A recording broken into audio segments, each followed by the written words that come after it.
tak specjalnie. Dlatego Bo ja tak lubię. Zaczynamy od zimnej wody, następnie dodaję cukru, żeby się rozpuścił w tej wodzie. Ja używam ciemnego muskowadu, ale możecie użyć melasy albo zwykłego cukru. Następnie już tutaj dodałam mąkę 00 i widać, jak wyrabiam hakiem. Kiedy moje ciasto jest wyrobione, odstawiam je na 15 minut, żeby sobie odpoczęło. Po 15 minutach dodaję soli, wkruszam też świeże drożdże i dodam też zakwasu, ja używam żytniego, możecie użyć żytno-pszennego albo jakiego tam macie i wyrabiam ciasto do uzyskania jednolitej konsystencji.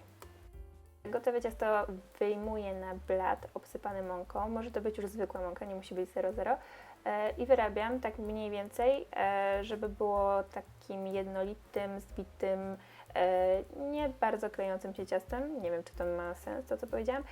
I teraz podzieliłam to ciasto na części. Jedna kulka waży 200 g i będę je werkowała, czyli robiła z nich taką kulkę. I gotowe kuleczki wkładam do pojemników plastikowych wysmarowanych oliwą, tak dość obficie wysmarowanych, również z wierzchu. I tak naprawdę takie kulki po jakieś 1,5 godziny są gotowe do rozkręcania i pieczenia, ale ja wkładam je na 12 godzin do lodówki. Na drugi dzień, teraz będziemy piec pizzę, wsypuję sobie na talerz kaszę manną i mąkę pszenną w tych samych proporcjach. Prawdziwy Włoch użyłby semolinę, ale niestety jesteśmy w Polsce, więc mamy kaszę manną. Piekarnik nastawiałam już godzinę temu na najwyższą temperaturę, więc mogę już wziąć pierwszą kulkę. Wrzucam ją do tej mieszanki kaszy z mąką i rozklepuję. I tutaj zauważcie, że nie dotykam brzegów, żeby one potem ładnie wyrosły w piecu. Przez cały czas, jak będę rozkręcała tą pizzę, nie będę tego robiła, więc też tego nie róbcie. I też przy moich następnych plackach zauważyłam, że pizza jest o wiele lepsza, jak po prostu sypiecie tą mąkę tylko po jednej stronie, ale jak wiadomo, z pizzą jest tak jak z naleśnikami i zawsze ta pierwsza wyjdzie troszeczkę koślawa.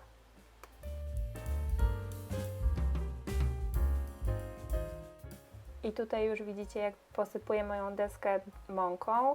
Jeśli nie macie takiej deski, to po prostu wystarczy, że przeciągniecie to ciasto na papier do pieczenia i ten papier zsuniecie na blachę, jeśli nie macie kamienia, lub na kamień.